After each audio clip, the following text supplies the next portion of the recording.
Greetings and salutations, everyone. I hope everyone is still doing well, and welcome to this early morning, middle of the night bonus. Before we jump into it, a couple quick links. As many of you know, I rely on Patreon, PayPal, channel membership, and the merch to help the channel to continue to grow and go.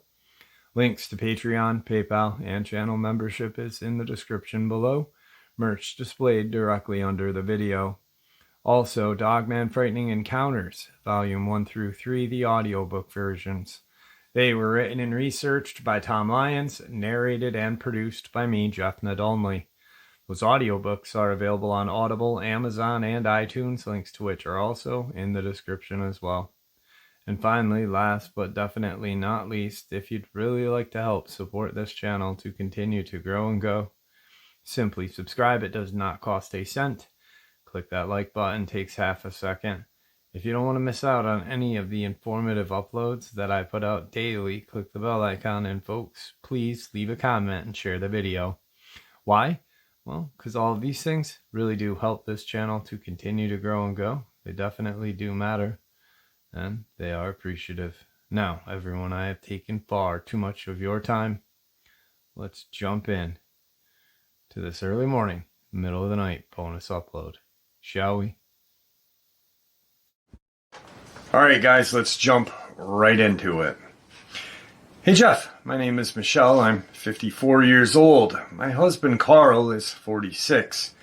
We are both prior military, and my husband has seen combat on more than one occasion. He suffers from severe PTSD. We both have our bachelors from UCA, and we've been happily married for 21 years now. So we are not a couple of flakes. I grew up in the foothills of the Ozarks in a town called Shirley, which only has a population of 336. So I occupied myself in the woods growing up. In fact, when I wasn't in school, that's where I'd be found.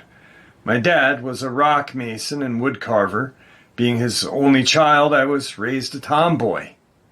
He taught me about plants, animals, and how to hunt, so I'm very familiar with the woods here in Arkansas.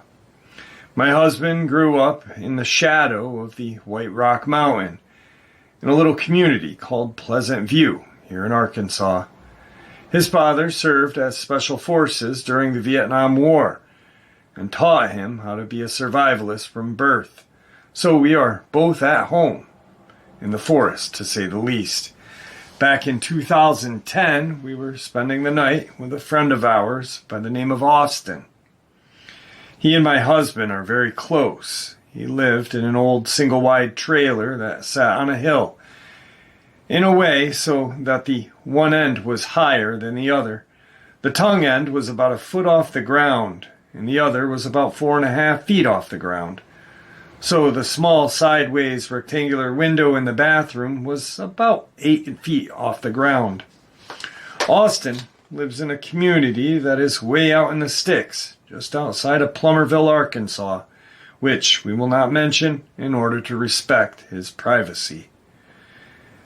It was a pleasant summer evening, and we were all hanging around the house. Carl got up to use the restroom as the rest of us were talking. He hadn't been there long when I heard him calling my name. I noticed that his tone sounded off and strange. I rushed back to the bathroom to see what was going on, and when I opened the door, the first thing I heard was a low, rumbling growl.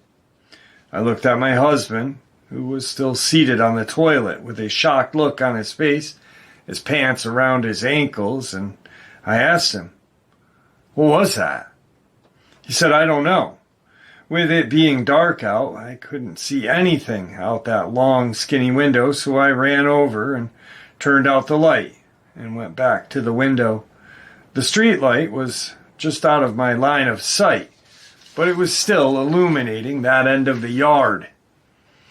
There was a small strip of mowed grass at the end of the trailer, and then it was just some short brush. All I could see was a large mass on all fours parting the tall grass and shrubbery. It looked to be about 4 feet across the shoulders and at least 6 feet long from shoulder to butt. I did not see a tail. I turned around and asked him what had just happened. He told me that he had just come into the bathroom and sat down when he heard this loud growl that made his insides vibrate. He tried to yell for me, but didn't want to be loud at the same time. He says it had growled a low rumbling growl that was similar to the one that I had just heard. I know that what we heard was no dog, no coyote or bear, none of which could ever growl like that. Only my husband heard the first and the loudest, scariest growl/snarl of all, which scared him stiff. He said he had felt all the blood in his body pour down to his feet.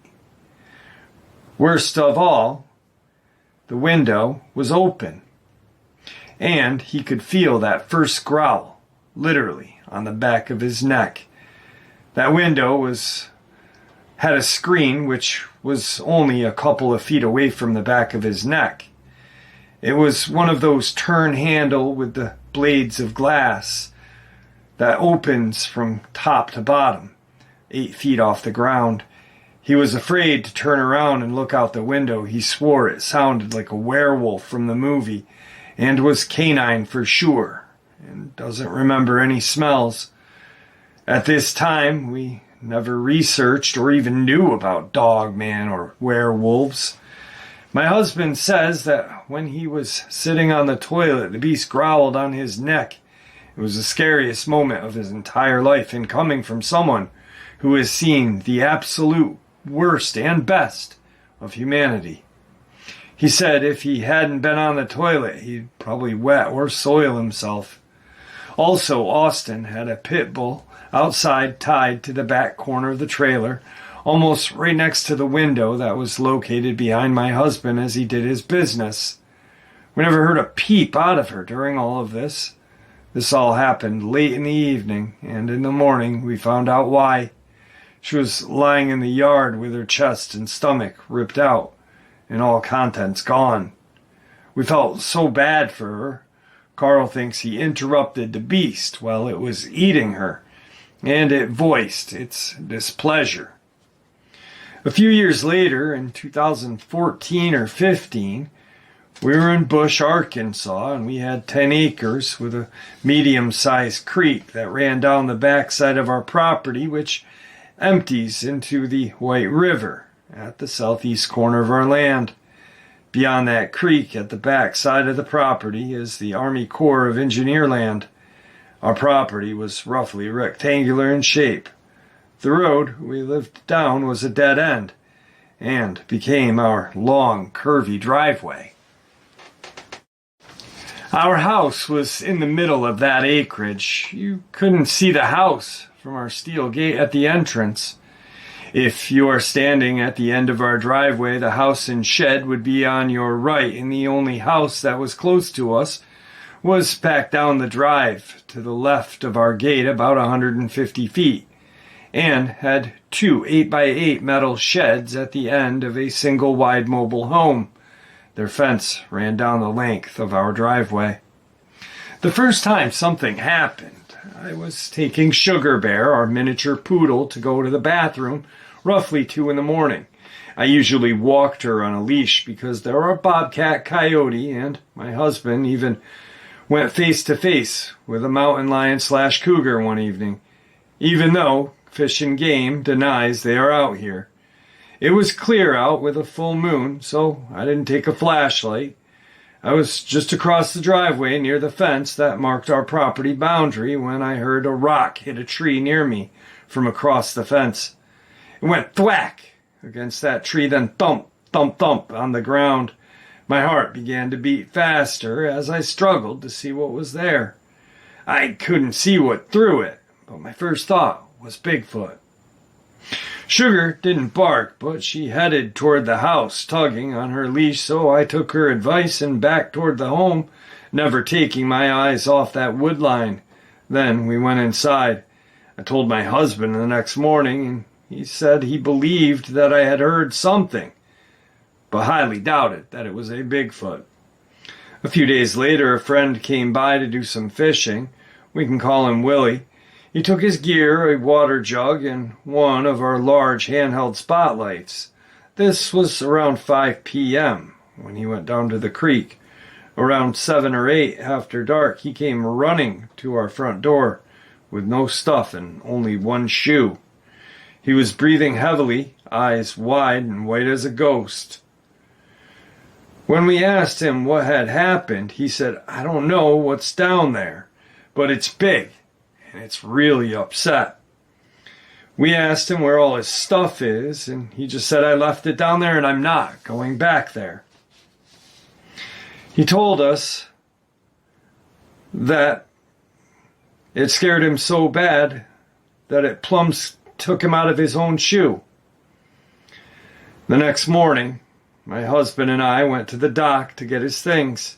His fishing gear was untouched, but his shoe was missing as well as his water jug. We found his shoe about 30 feet up the creek, and his bottle on the bank about 10 more feet up the stream. My husband didn't know what to think because Willie was a bit of a lush and had the tendency to spin a good yarn now and then, but I believed him. I mean, that man ran out of his shoes and kept running. A few nights later, I was taking Sugar out at approximately 3 in the morning. This time, instead of heading towards the river, I took her towards our gate at the opposite end of the driveway. I took a small handheld spotlight with a click switch on it that night. I had turned off the street light that stood between the house and the shed because we like to look at the stars. As we walked past the sheds, which was on my right, I heard a loud wham as something huge smacked the side of one of the sheds. I was so startled that when I jumped, I clicked off the light and dropped it at my feet. As fast as I could, I picked it up, turned it on, and scanned the area by the shed. Nothing, absolutely nothing is what I saw. I figure it was hiding behind one of them. This time Sugar ran behind me and barked. I was tired and hadn't forgot to put a leash on her, and backed up toward the house, my heart thumping as we went inside. This went on every 2 weeks or so. He did this for about a month and a half, but each time it smacked the shed and I jumped less and less. I was startled, but I was curious at the same time. I wanted to see what this thing was. After this, I brought my 12-gauge pump with me every night as a safety precaution. After all, there are wild animals and they can be unpredictable, right?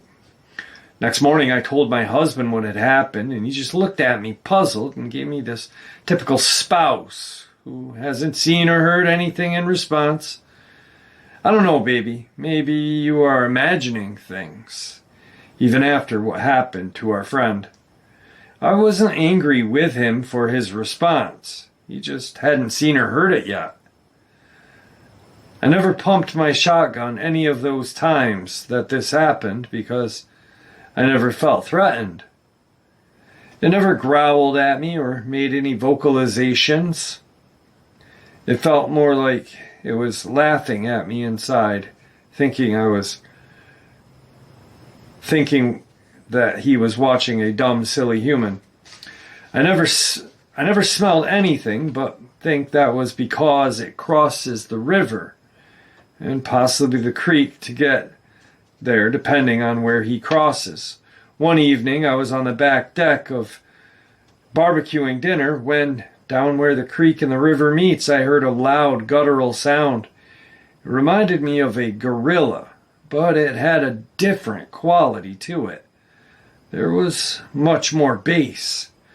Like I stated before, our shed is to the right of the house, on the west side. To the right of that shed, we had canoes and a trailer. Beyond those and the house were trees all the way to that creek. Most of the land was wooded and cleared trails throughout. This night it was around 11 p.m. when I took Sugar out. As Sugar and I passed our shed, I heard crashing like an elephant coming through the woods. except it was on two legs. It was moving from right to left, behind the canoes toward the house.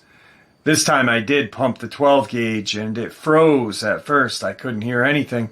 Then I heard a shuffle, shuffle, in the leaves where it stood. I got the impression that it didn't know what to do at this moment. I just didn't want our puppy being a snack for this thing. I shined the shotgun's flashlight into the woods, but didn't see anything, no eye shine or anything. So once again, I backed my way toward the house and went in. I figured it must have been shot at before, the way it had froze. I never intended to shoot it unless I really had to. I told my husband upon entering the house what had just happened. So the next morning, he went out and take a look and found nothing. But our land was very rocky. He didn't even find any broken tree limbs. He tried to make as much noise as possible back in those trees, but he came nowhere close to making as much noise as that creature had that night before. I couldn't believe he didn't find anything. It really blew my mind. It was so loud, it sounded like it was breaking everything in its path.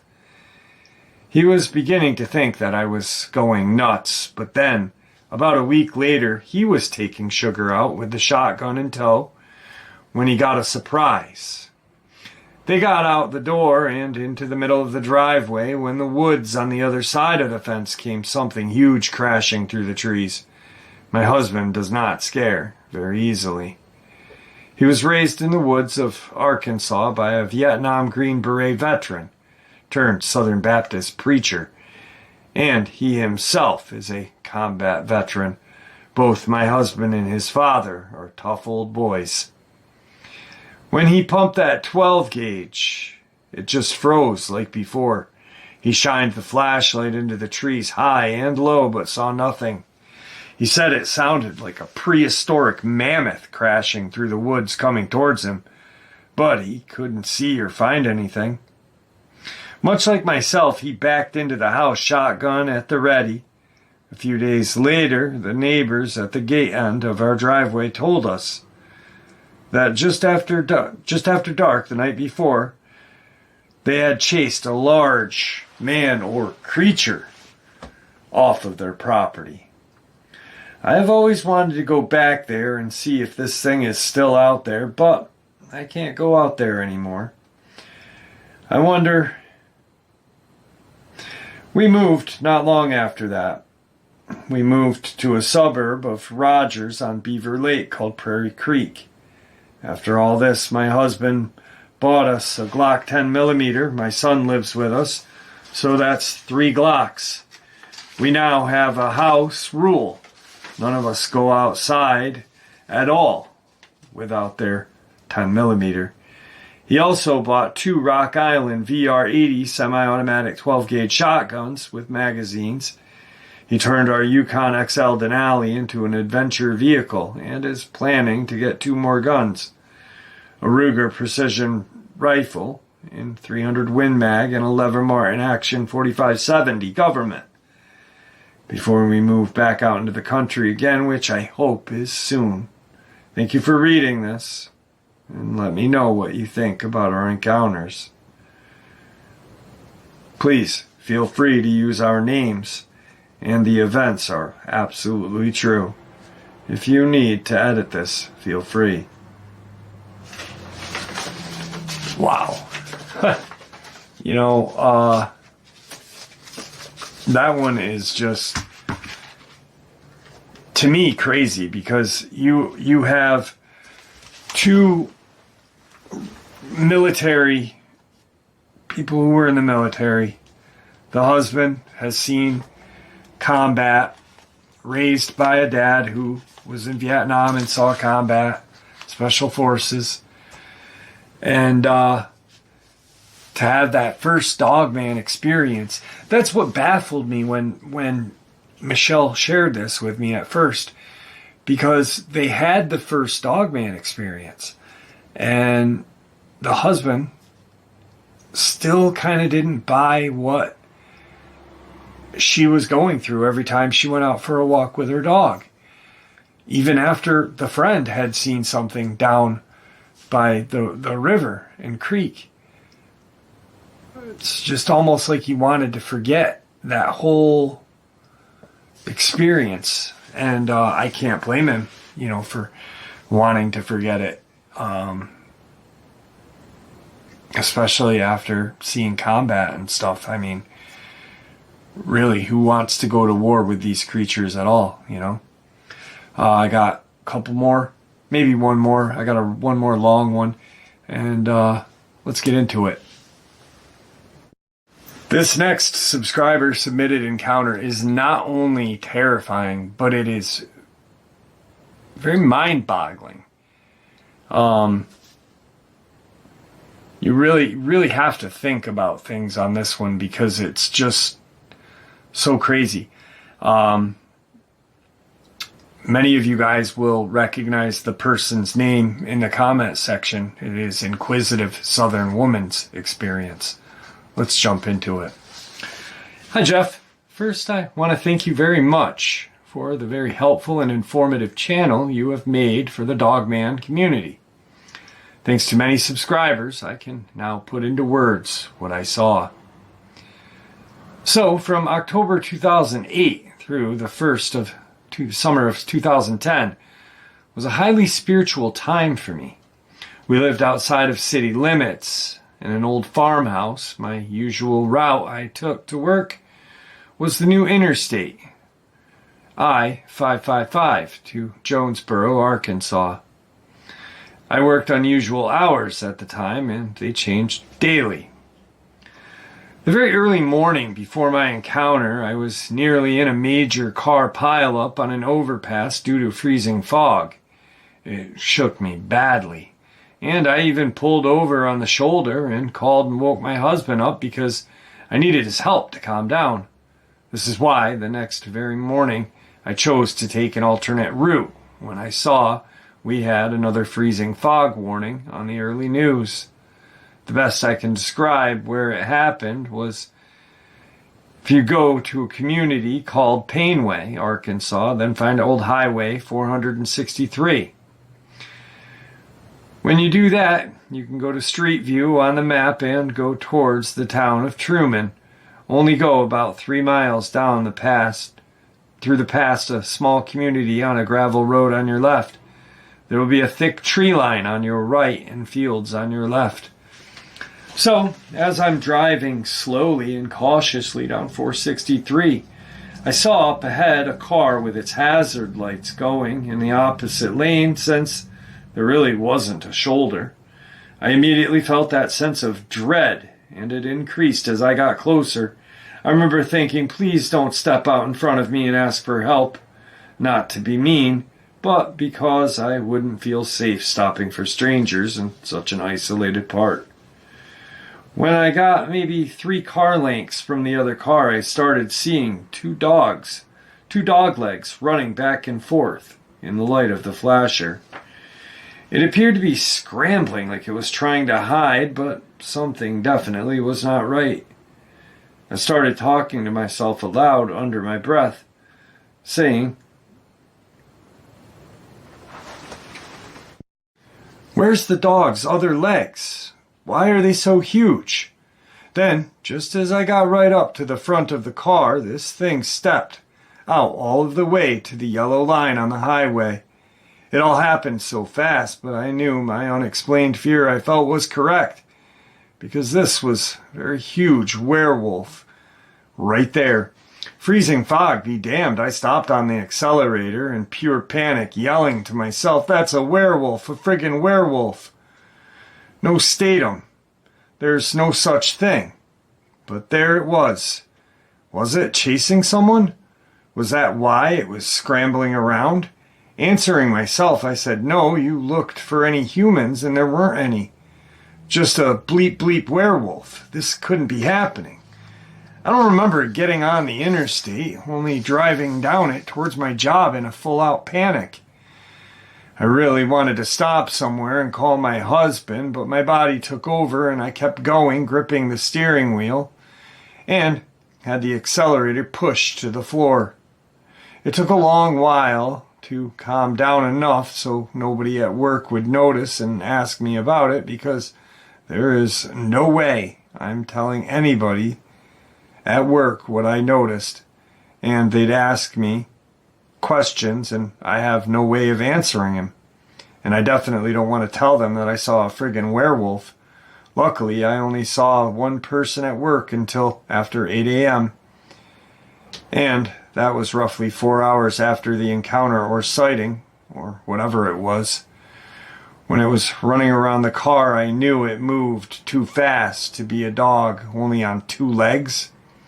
And when it stepped out right beside me, it stood straight up like a human, but it had this wolf-like head. I'd never heard of Dogman until I was searching real sightings of werewolves. Then your channel popped up. I clocked out of work at 9 a.m. since it was my shorter days, and I knew I had to go back down that road to get home. It was still freezing cold, even though the sun was still brightly shining. I could see way before I got to the spot where the car with its hazard lights were flashing, and there was no sign of it.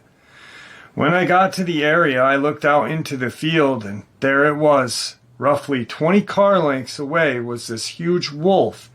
It was outrageously huge, slowly, ever so slowly, walking on all 4 toward the opposite way. But then it turned its head back and looked right at me. Thanks to another subscriber of yours, Jeff, I can put this into words. Its face looked at me in an animated way. Its eyes locked with mine, and I knew without a doubt it knew who I was.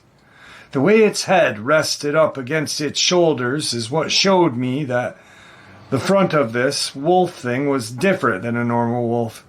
Its upper back had more of a jumped-over look to it. It was black as spades and humongous.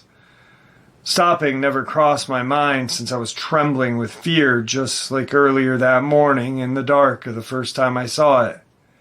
I had convinced myself not long after this first sighting that whomever was driving that car had turned into a werewolf. Now, with the car completely gone, and there that wolf was, I saw I was wrong. When I got home, my husband called me on his break at work, and I told him everything, explaining just how massive this creature was.